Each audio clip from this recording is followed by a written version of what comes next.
a dostali jsme tu Meruňkovici, nebo co to bylo? No, tu domácí. To jsi hrál s náma v kapele, jo? Jemná, jak svině, ne? Jak limonáda. Chutnala jak limonáda. Ne? Jsi pil a nic, ne? A nic bylo.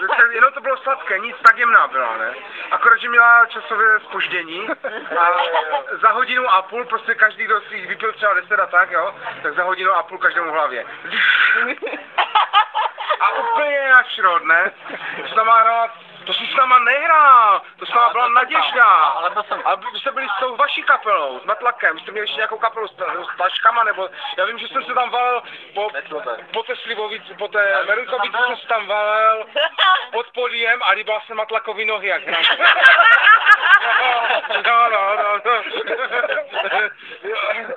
No. Protože vím, že tehdy s náma hrála ještě Naďa, že ona vůbec nepila a že tam to zvracela tu Meruňkovici jak úplně největší troska, ne? No. A ještě jsme dostali to v litr a půl velkých láhvích jsme to měli s sebou a pili jsme to normálně, ty vole, to. A jeli jsme v tom vlaku, a v tom vlaku nám to všem vybuchlo v hlavě a začalo tam být úplně bordel jak prase, ne? Bracha tam stál a lidi tam svačili, jo, to jeli horníci ráno na šichtu, na sobotní šichtu jeli, do Ostravy, z Valmezu, ty vole, ranní šichták a bracha tam stál a oni všichni chudáci snídali, vole, ten chleba a bracha tam se postavil do té chodbičky a říkal: vy kurvy, vy si tady žerete a děti v Somálsku nemají co jíst. Hlavně, když jsi říkal Kuba,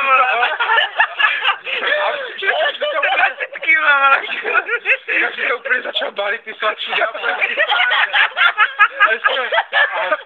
Že jsme se tam požrali úplně celá kapla, ještě Viktor z toho hrala tak a vždycky to zastavilo, to bylo v zimě, ne? Jak to zastavilo na peroně, tak jsme vylezli ven, nabrali jsme sníh a jak to jelo dál, tak jsme ty lidi normálně koulovali v tom vlaku, ne?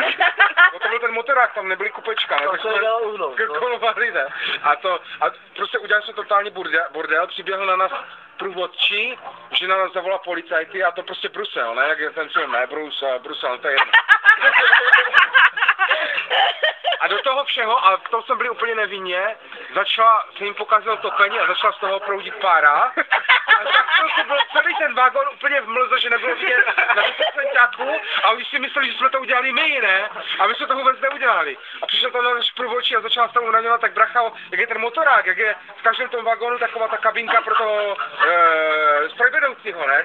Tak bracho tam to strčil, jak ho tam zamkl. A průvodčí normálně zavolal z policajti, ale špatně se domluvili a ten vlak jel a normálně kvůli nám ten vlak zastavil na středu a čekal půl hodiny na policajty. Takže ti policajti byli tak blbí, že oni jeli na hlavní a čekali na ten vlak na hlavní. A půl hodiny se nic nedělo, ne? A my jsme, kdybych to věděl, že ten vlak čeká kvůli nám na policajty, ne? Tak bych byl postarný strachem, že jsme byli úplně na šrot, tak jsme vyběhli na to hlavní a tam jsme se koulovali a pak jsme běhli zpátky do toho vlaku a ten vlak dojel na hlavní a policajti jeli mezi tím na střed, ne? Ale tak jsme vystoupili hlavně, ale samozřejmě než jsme se z toho hlavního vykordicali, tak policajti nás čekali v té hale, ne? Prostě už jsme zlezli z peronu a už tam, ty vole, zasahová jednotka, ne? Ne žádní pitomci, vole, s těma, vole, s hřibama na hlavě, ale normálně, vole, kukly, vole, na zadech policie, na kolik si těm lidem, víš to, ne? Kordon, vole, malem, že neměli ty štity a to, ne? Tam byl taky? To mi nikdy neřekl. A bracha úplně a oni ho úplně vedli po těch schodech dolů, ne, na hlavní ho vedli, že ho odvezou na zachytku. A než rovna přišla ta Marunka. A ještě jsme měli za sobě, ne? Ale zrovna jsem nečetl chvilku, tak jsem si policajty začal přemlouvat. Říkám, nechte nás, nehoďte nás zachytit. Podívejte se, my jdeme do Pecel, my tady sedneme na trolejbus, dojedeme na Sikorák, tam sedneme do autobusu a jsme doma. A vůbec budete mít s tím papírování, vyřizování a my 2 autobusy a jsme doma, nic nebudete dělat. A oni tak jo, my se na to hlídáme, ne? Tak nás posadili, seděli jsme na zastávce před hlavním, ne, v Ostravě, stála tam ta jednotka zasahová, ne? A my jsme měli tu Meruňku, ne? My jsme měli ve flačkách od Drašovky, ne? A my jsme seděli a před nima jsme to pili. A A ti policajti, no už se uklidnili, pijou minerálku a tak, ne? A my jsme mezi tím střízlivěli a zase jsme se stihli ožrát, ne? Sedli jsme do trojky, přijeli jsme na Sikorák, ne? Tam jsme vystoupili a policajti viděli, že jsme vystoupili, slušně, čekáme na 30.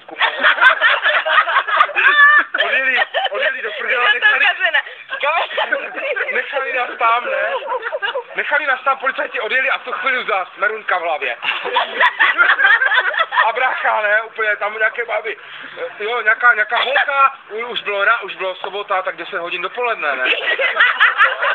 A tam rodinka na nakupu a bracha úplně, holka, ne? Nějaká 17 letá. Pojď, šuka! Fotr jej! Co děláš? A on, ty hajzle, čo, nejpej do mě, bo tě zabiju, ne? A přijel trolejbus, Cahrinka takový naskočila, odjela. A já říkám, ty vole, nám ta 1000 nejede, jdeme mezi město, ne? No, na Orlovou, ne? Tak jsme šli přes Sikorák, bracha chytil nějaké depky, zase ti somáci roční srada, tak, ne? A celý za to zabrali, že jsme skakat ze Sikoráku do Ostravice, ne? Jsme ho chytali. Přešli jsme dál a jak je ta banka, ne? Na druhé straně, ne? U toho tanku, ne? Jo. Tak on tam les až do druhého patra po těch mřížích vyleze. Do banky. Tak jsme ho zase si dali dolů, ještě tam dostala bohužel tak, ne? Jsme sedli. Ty tam byl taky? No. A teď jsme přijeli. Všechno víš, jako jo? Teď přijel ten Orlovák, sedli jsme do toho Orlováku a tam byl Viktor a tak a my jsme tehdy jeli v té anarchii a tak, ne? A tam jsme seděli s Viktorem a tam v ženském, zima, ne? V Kožichu a i tak. Kožich je vražda! Ty kurvo, 80 kožich! V tom autobusu jsme dělali takový bordel, ne? Ty kurvo, jsme... A Viktor, ne? To se tam hrál v kapele, takový ten, to je jedno. A on říká, on nás chtěl uklidnit, ne? On říká, neblbni, ty vole, to není kožich, to je umělý kožich, nepoznáš umělý kožich? To je umělý kožich, tam ta ženská má pravý kožich.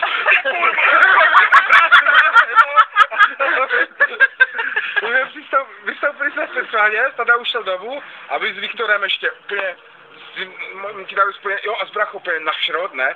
Jsme, jak je ta čtyřproudovka v Petřoválně, tak jsme se postavili do cesty a zastavili jsme dopravu, ne?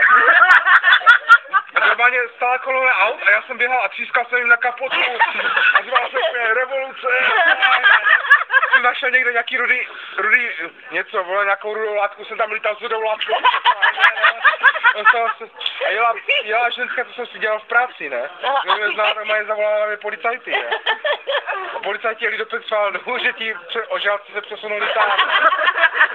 Ale my jsme zapadli do hospody, že v Petřoválně je 10 hospod, ne? My jsme zapadli do jedné hospody a seděli jsme tam až do večera v té hospodě, ale dali jsme si jedno pivo, a protože jsme byli úplně našeho, jsme nemohli vypít a nám se zdalo, že tam sedíme 20 minut. A my jsme tam seděli asi 6 hodin, ne? Pivo úplně koza.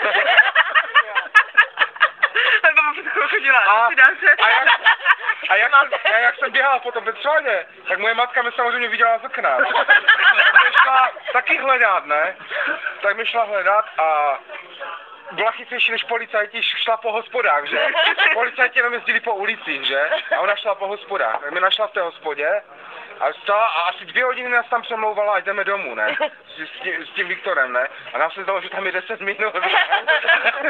A my jsme prostě nechtěli jít a pak jsme dopili tu a matka už nevěděla, jak nás má dostat domů, ne?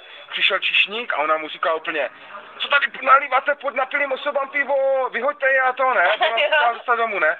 A Viktor, ne, kámoš, mě prostě brýle, taková jonky nosil a to a říká, paní, co si do nás serete, ona ty hajzle, ale jonky po celé hospodě je, prostě nedostala nás tam ani hovno. Tak normálně pak jí napadlo, zavolala na policajty petřoválské, kteří tam jezdili, udala mě a domluvila se s nima, že jsem to jako trošku přebral, jestli by nebyli tak hodní a neodvezli mě domů, takže kdybych se nějak trošku třeba bránil nebo tak, ať mě nevezou na zachytku nebo do basy, ať mě prostě hodí domů, ne. Ale to já se nevěděl, ne. Sedíme, ne, přijel do hospody policajti a jdete s náma. Nikam, tady je revoluce, nikam jdete. Tak nás normálně drápli, vytáhli z té hospody, ale před hospodou normálně ledovka, ne. Já jsem začal šarpát, policajt spadl, ne, teď se dívám, policajt leze po 4 na čepici, ne. Ej, kdyby mi to nebylo domluvené s Mackou, tak už jsem dal za chytce, ne? Normálně hodili mě do Antonu, dovezli mě domů, ne? Šli jsme spát a to, a ještě to mělo takovou dohru, že na druhý den ráno, už byla neděle, ten koncert byl v pátek. Taká jízda drsná. A na druhý den ráno bracha se zbudí, otevře oči a vidí bílo. Říká, ty vole, já jsem z té merunky oslepil. To je prdeli. Tak depresivně se otočil a jednou zjistí, že jak se prostě zbudil, tak čuměl do zdí, ne?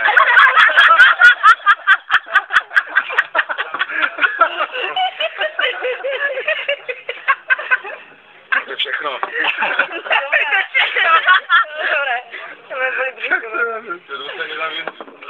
Ale vám ještě nevykládal historku z festivalu, řekni. Z jakého Jak jsi festivalu? jel s kamarádkou na festival do Čech.